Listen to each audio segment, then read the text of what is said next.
ചെകുത്താന്റെ പ്രണയം. രചന ആതിര വിഷ്ണു.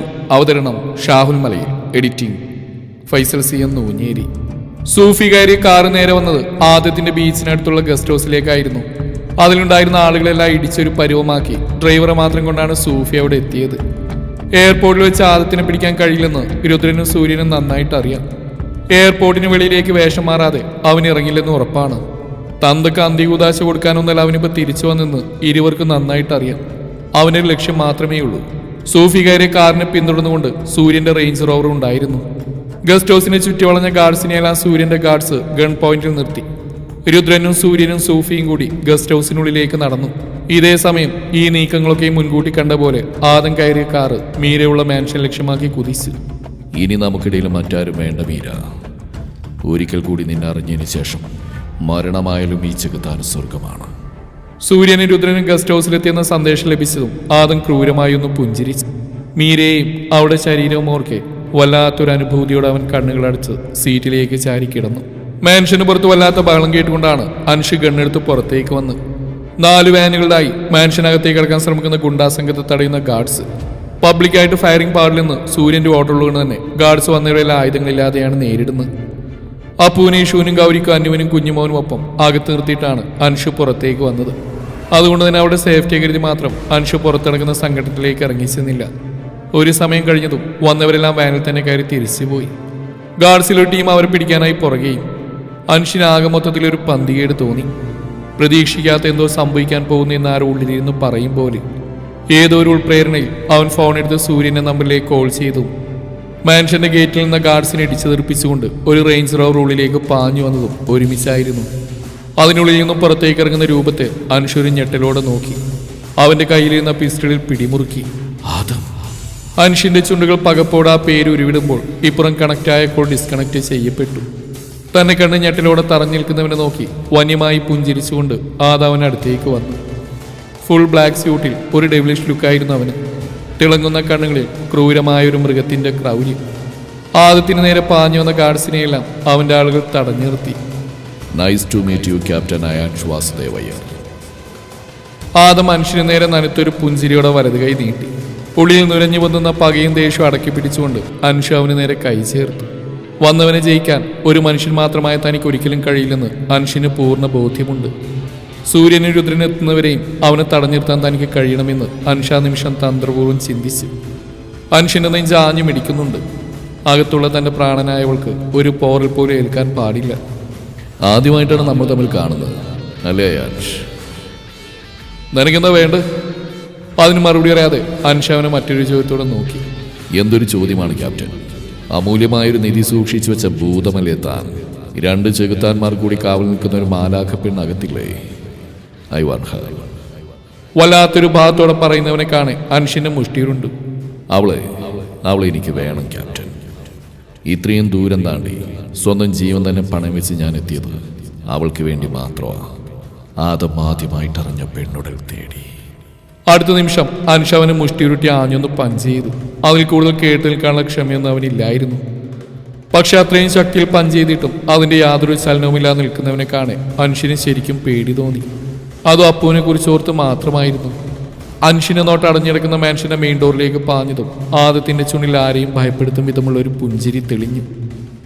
അകത്ത് പുറത്തെന്താ നടക്കുന്നതെന്നറിയാതെ പേടിയോടെ നിൽപ്പായിരുന്നു അപ്പു ഉൾപ്പെടെ ബാക്കിയുള്ള എല്ലാവരും.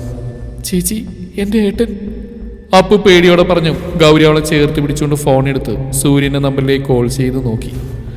കോൾ കണക്ട് ആവാതെ വന്നു. ഗൗരി മറ്റും നോക്കാതെ അജുവിന്റെ നമ്പറിലേക്ക് ഡയൽ ചെയ്തു. കൊച്ചു പേടിക്കാതെ, ഒന്നും സംഭവിക്കില്ലെന്നേ, പട്ടാളെങ്കി വരും. ഉള്ളിൽ പേടിയുണ്ടെങ്കിൽ പോലും അപ്പുവിനെ സമാധാനിപ്പിക്കാൻ വേണ്ടി മാത്രം കുഞ്ഞുമോൻ പറഞ്ഞു. എന്നിട്ട് മനുഷ്യനെയും പ്രതീക്ഷിച്ചുകൊണ്ട് അവളുടെ കണ്ണുകൾ ഡോറിന് നേരെ പലതവണ പാഞ്ഞു. നിമിഷങ്ങൾ കടന്നു പോവെ പുറത്തുനിന്ന് കേൾക്കുന്ന ആരുടെയോ അലർച്ചയ്ക്കൊപ്പം മാൻഷന്റെ മെയിൻ ഡോർ വലിയൊരു ശബ്ദത്തോടെ മലർക്കെ തുറന്നു. എല്ലാവരുടെയും ഭയത്തോടെയുള്ള നോട്ടം അവിടേക്കായി. അൻഷിന്റെ നെഞ്ചിലേക്ക് ആഞ്ഞ് ചവിട്ടി തെറിപ്പിച്ചു. അൻഷ് ഒരു അലർച്ചയോടെ നേരെ അപ്പുവിന്റെ മുമ്പിൽ വന്ന് വീണതും അവൾ ഉറക്കെ കരഞ്ഞുകൊണ്ട് അൻഷിന്റെ അടുത്തേക്ക് മുട്ടുകുത്തിയിരുന്നു. കുഞ്ഞുമോനും ബാക്കിയുള്ളവരും എന്താണ് സംഭവിക്കുന്നതെന്ന് മനസ്സിലാക്കാൻ കഴിയാതെ നിൽപ്പാണ്. അപ്പുവിന്റെ കരച്ചിൽ വീണ്ടും കേട്ടതും 4 പേരും ബോധം വന്ന പോലെ അൻഷിന്റെ അടുത്തേക്ക് പാഞ്ഞു. സർ, ഗൗരിയും കുഞ്ഞുമോനൊക്കെ വിളിച്ചിട്ടും നേരിയൊരു ഞെരുക്കം മാത്രമേ അൻഷിൽ നിന്നുണ്ടായുള്ളൂ. ഇഷു അപ്പുവിന് നീ റൂമിലാക്കി വേഗം ലോക്ക് ചെയ്യും. അൻഷിന്റെ അവസ്ഥയും മറ്റും കണ്ട് പേടിയോടെ ഗൗരി പറഞ്ഞതും വാതിൽ കടന്ന് വലിയൊരു രൂപം അവർക്ക് മുമ്പിലായി വന്നു നിന്നതും ഒരുമിച്ചായിരുന്നു. വെളിച്ചത്തെ മറച്ചുകൊണ്ട് നിൽക്കുന്നവന്റെ മുഖം പതിയെ വ്യക്തമായി വന്നു. അപ്പൊഴിച്ചു ബാക്കി എല്ലാവരും ഞെട്ടലോടെ അവനെ നോക്കി നിൽക്കുമ്പോൾ ചോരയിൽ കുളിച്ച് കിടക്കുന്ന ഏട്ടനെ വിളിച്ച് കരയുകയായിരുന്നവൾ. ഏയ് മൈ ഏഞ്ചൽ. ആദം വിളിക്കുമ്പോൾ അപ്പോൾ ഒരു ഞെട്ടലോടെ മുഖമുയർത്തി നോക്കി. ആ നിമിഷം പാതിബോധത്തിലും തന്റെ കുഞ്ഞുപങ്ങളുടെ ശരീരം പേടികൊണ്ട് വിറച്ചത് അൻഷറിഞ്ഞു. അവന്റെ കൈകൾ അപ്പുവിൽ മുറുകി. ഭയന്ന് വിറച്ച ഒരു കിളിക്കുഞ്ഞിനെ പോലെ നോക്കി നിൽക്കുന്നവളെ കാണാൻ ആദത്തിന്റെ രക്തം ചൂടുപിടിച്ചു. മാസങ്ങളായി അറിയാതിരുന്ന വികാരം ഉടലിനെ ഭരിക്കുന്ന അവൻ അറിഞ്ഞു. കണ്ണുകൾ ഇറുകെ അടച്ചു തുറന്നുകൊണ്ട് അവൻ അവളെ നോക്കി.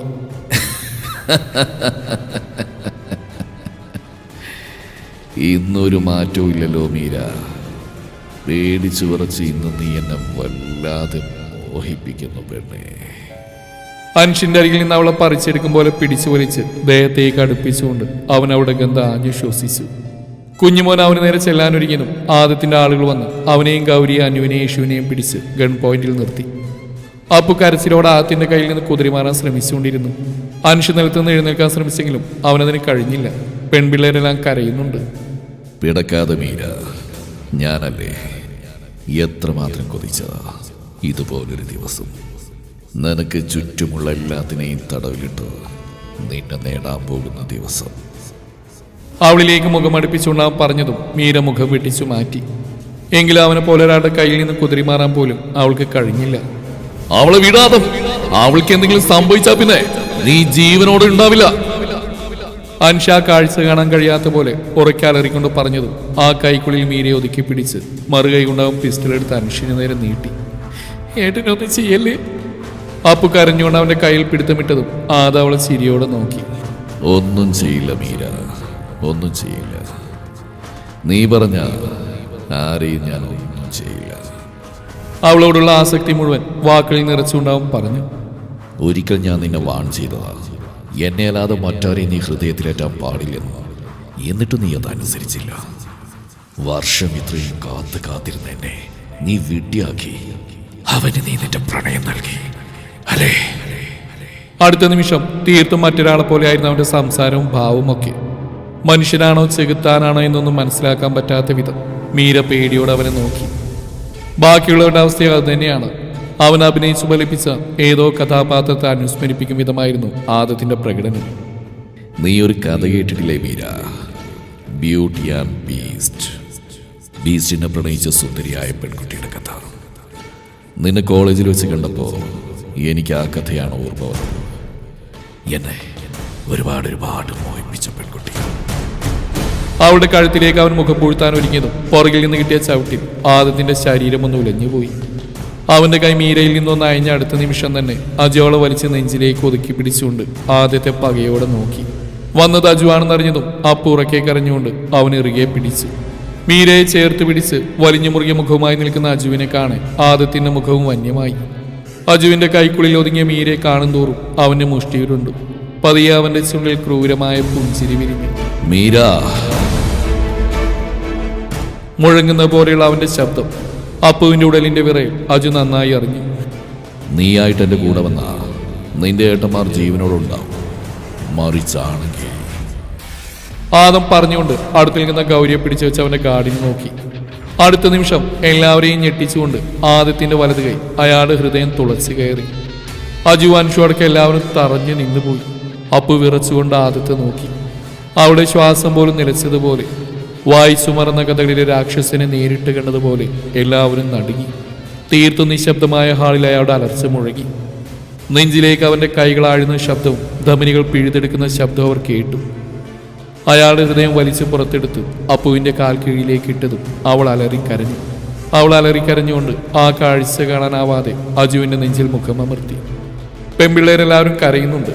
എതിർത്ത് നിൽക്കേണ്ടത് ഒരു സാധാരണ മനുഷ്യനോടല്ലെന്ന് അൻഷൊഴികെ ബാക്കിയുള്ളവർക്ക് അപ്പോഴാണ് മനസ്സിലായത്. Don't cry, my angel. Don't cry. ഇട്ടിരിക്കുന്ന ഷാളിൽ രക്തമായ കൈ തുടച്ച് വൃത്തിയാക്കിക്കൊണ്ട് അവൻ അപ്പുവിനടുത്തേക്ക് നടന്നു. അവന് മുന്നിലേക്ക് ഇട്ടുകൊടുക്കാത്ത വിധ അജോളെ പൊതിഞ്ഞു പിടിച്ചു. ആദം പുച്ഛത്തോടെ ചിരിച്ചു.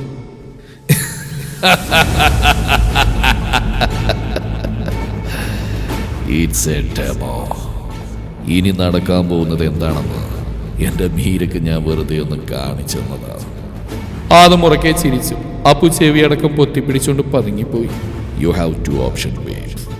ഒന്ന് ഇവിടെയുള്ള എല്ലാവരും ഇതുപോലെ തീർത്തിട്ട് നിന്നെ ഞാൻ കൊണ്ടുപോകും. ആദം പറഞ്ഞു കേൾക്കെ മീര വാ പൊത്തിപ്പിടിച്ച് കരഞ്ഞു. സെക്കൻഡ് വൺ, മീര നല്ല കുട്ടിയായി എനിക്കൊപ്പം വരുന്നു. Choice is yours. വിങ്ങിക്കരഞ്ഞുകൊണ്ട് അവൾ അവന്റെ മുഖത്തേക്ക് നോക്കി.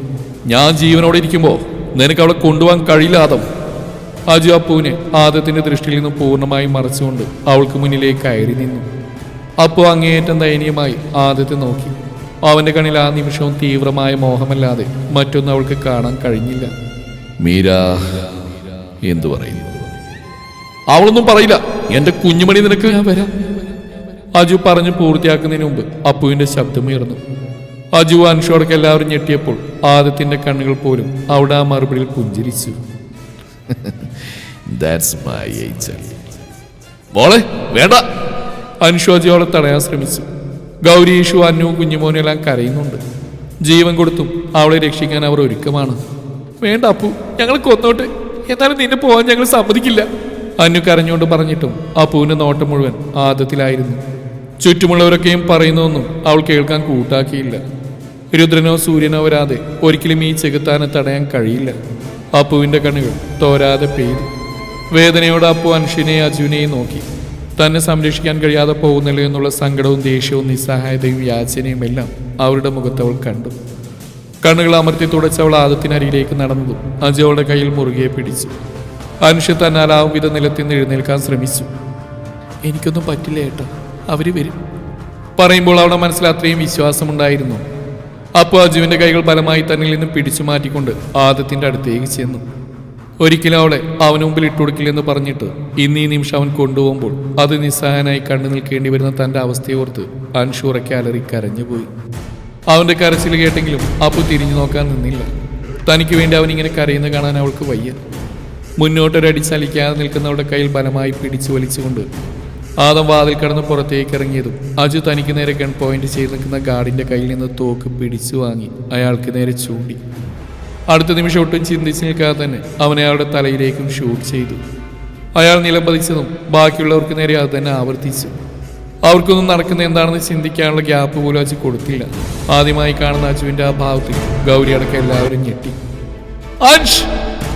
നിലത്തിയെടുക്കുന്നവനെ അജു കരഞ്ഞുകൊണ്ട് തട്ടി വിളിച്ചതും അവനൊരു ഞെരുക്കത്തോടെ കണ്ണു തുറന്നു. പാതിബോധത്തിലും അവനത് പറയുമ്പോൾ അജുവിന്റെ കണ്ണ് നിറഞ്ഞു. അവൾക്ക് ഒന്നും വരില്ല അൻഷ്. സൂര്യ ജീവിച്ചിരിക്കുമ്പോ ഈ മാൻഷന്റെ ഗേറ്റ് കടന്ന് അവന്റെ കാറ് മുന്നോട്ട് പോവില്ല. അത്രയും ഉറപ്പോടെ അജു പറഞ്ഞു നിർത്തിയ നിമിഷം തന്നെ ഇരമ്പലോടെ ഒരു ചോപ്പർ മാൻഷന് മുന്നിലെ ഹെലിപാഡിലായി ലാൻഡ് ചെയ്തിരുന്നു. ഭീമാകാരനായ ഒരു പക്ഷി ചിറകടിച്ചു ഉയരുമ്പോഴുള്ള ശബ്ദം കാതിൽ പതിച്ചതും ആ അവസ്ഥയിൽ അൻഷു മനസ്സ് നിറഞ്ഞ് പുഞ്ചിരിച്ചുപോയി. പതിയാജുവിന്റെയും ഗൗരിയുടെയും ഇഷുവിന്റെയും അന്നുവിന്റെയും കുഞ്ഞുമോന്റെ എല്ലാം മുഖത്ത് ആ ചിരി പടർന്നു. ഇനി ഫൈനൽ വാർ. നമുക്ക് കുഞ്ഞുമണി കൂട്ടി ഗാർഡിൽ നിന്നത് കാണാം. നീ വാ, ഇവനെ പിടിക്കാൻ സാധിക്കണം. ആദ്യം അൻഷിനോടും പിന്നെ കുഞ്ഞുമോനോടുമായി അജു പറഞ്ഞതും കുഞ്ഞുമോൻ കണ്ണുകൾ അമർത്തി തുടച്ചുകൊണ്ട് അൻഷിന്റെ അടുത്തേക്ക് ചെന്ന് അവനെ എഴുന്നേൽക്കാൻ സഹായിച്ചു. കാർ ഡ്രൈവർ സീറ്റിന്റെ ഡോർ തുറന്ന് അപ്പുവിനെ അതിനുള്ളിലേക്ക് കയറ്റാൻ നിന്നവൻ പകയോടെ ചോപ്പറിൽ നിന്ന് ഇറങ്ങി മുന്നിൽ നിൽക്കുന്നവരെ നോക്കി നിന്നുപോയി. അപ്പുവിന് സങ്കടവും കരച്ചിലും ഒരുപോലെ വന്നുപോയി. സൂര്യനെ കണ്ടതും അവനടുത്തേക്ക് ഓടാൻ തുടങ്ങിയവളെ ആദം ബലമായി തന്നെ പിടിച്ചു വെച്ചു. സൂര്യനെ രുദ്രൻ അവനെ പകയോടെ നോക്കി. ആദത്തിൽ നിന്ന് അവരുടെ കണ്ണുകൾ അപ്പുവിലെത്തിയതും അവരുടെ ഉള്ളം പിടഞ്ഞു. പേടിച്ചു ഉറച്ചു നിൽക്കുന്ന അവരുടെ പ്രാണനെ കണ്ടതും ആദ്യത്തെ 100 വെട്ടി നുറക്കാനുള്ള പക നിറഞ്ഞു. ആദ്യേട്ടാ കരഞ്ഞുകൊണ്ടവൾ മെല്ലെ വിളിച്ചതും സൂര്യൻ അവൾക്കടുത്തേക്ക് നടന്നു. ആ നിമിഷം തന്നെ വന്യമായ പുൻസിരിയോടെ ആദം കയ്യിലെ പിസ്റ്റൾ എടുത്ത് അവളുടെ തലക്ക് നേരെയും ചെയ്ത് പിടിച്ചുകൊണ്ട് അവനെ നോക്കി. രുദ്രനും ഒപ്പം സൂര്യനും നടുങ്ങിപ്പോയി. നീ ഇനി മുന്നോട്ടൊരടി ചലിച്ച ആ നിമിഷം തീർത്തുകളയും ഞാനിവിടെ. ഭീഷണിയോടെയുള്ള അവന്റെ ശബ്ദമുയർന്നു. കാലുകൾക്ക് വിലങ്ങിട്ടതുപോലെ അവരവിടെ തന്നെ തറഞ്ഞു നിന്നുപോയി. തുടരും ഈ കഥയുടെ ബാക്കി ഭാഗം നാളെ ഇതേ സമയം.